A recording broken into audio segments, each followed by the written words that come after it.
শাশুড়িকে মা না বললে কি গুনাহ হবে? মহিলাদের নামাজরত অবস্থায় যদি আজান হয় তাহলে কি নামাজ পড়া চালু রাখা যাবে? গোসলখানা ও টয়লেট একসাথে থাকলে ওযু করলে হবে কিনা? নতুন করে বসবাস করার আগে মিলাদ পড়ানো জায়েজ কিনা? চলুন তাহলে আমরা প্রশ্নোত্তর আলোকিত ভবনে প্রবেশ করি। এরপরে কাজী ফাতেমা আপনি লিখেছেন, মহিলাদের নামাজরত অবস্থায় যদি আজান হয় তাহলে কি নামাজ পড়া চালু রাখা যাবে? যাবে, কোনো অসুবিধা নেই। আজান হওয়া হলে নামাজ বন্ধ করে ফেলতে হবে, কোনো কথা নেই।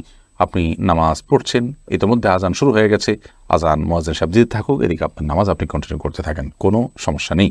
এরপর জেসমিন আক্তার আপনি লিখেছেন, গোসলখানা ও টয়লেট একসাথে থাকলে ওযু করলে হবে কিনা? বাসা যদি গোসলখানা এবং টয়লেট একসাথে থাকে সেক্ষেত্রে ভেতরে ওযু করলে ওযু হয়ে যাবে, কিন্তু উত্তম হলো কমোড এবং টিপের মাঝে কোনো পার্টিশন না থাকলে, আড়াল না থাকলে সেক্ষেত্রে বাইরে ওযু করবেন, এটা হলো উত্তম। কিন্তু যদি ভিতরে ওযু করেন তাতে ওযু হয়ে যাবে, কোনো অসুবিধা নেই ইনশাআল্লাহ। রোজা ইসলাম রানী আপনি লিখেছেন, নতুন করে বসবাস করার আগে মিলাদ পড়ানো জায়েজ কিনা?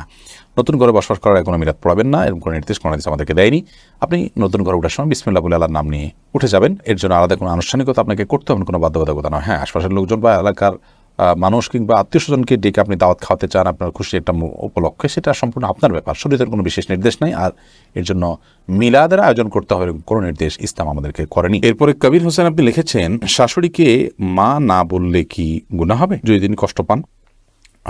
শাশুড়িকে মা বললে তো গুনাহ হবে না, কারণ এটা তো আপনি জন্মদাতা গর্ভধারণকারিণী মা হিসাবে তাকে আপনি মা সম্বোধন করছেন, এটা সম্মানসূচকভাবে মা হিসাবে আপনি তাকে আখ্যায়িত করছেন। কারণ আপনি আপনার মায়ের নাম যেখানে সেখানে লিখতে হয়, সেখানে শাশুড়ির নাম কোথাও লেখেন না, তার মানে আপনি তাকে আপনার গর্ভধারণকারিণী মা হিসাবে স্বীকৃতি দিচ্ছেন না, বিধায় তাকে মা বলতে কোনো অসুবিধা নেই। বললে তিনি কষ্ট পান তাহলে সেক্ষেত্রে এরকম তো আর কথা নয়। যদি এরকম হয় তাহলে সেক্ষেত্রে আপনি বলবেন না। আপনি লিখেছেন প্রশ্নে, শাশুড়িকে মা না বললে কি গুনাহ হবে? না বললে তো কোনো গুনাহ হবে না। আপনি প্রশ্ন করার কথা যে মা বললে কি গুনাহ হবে কিনা, না বললে তো গুনার কিছু না। আপনি শাশুড়িকে আন্টি বলেন বা অন্য কিছু বলেন, তাতে কোনো অসুবিধা নেই।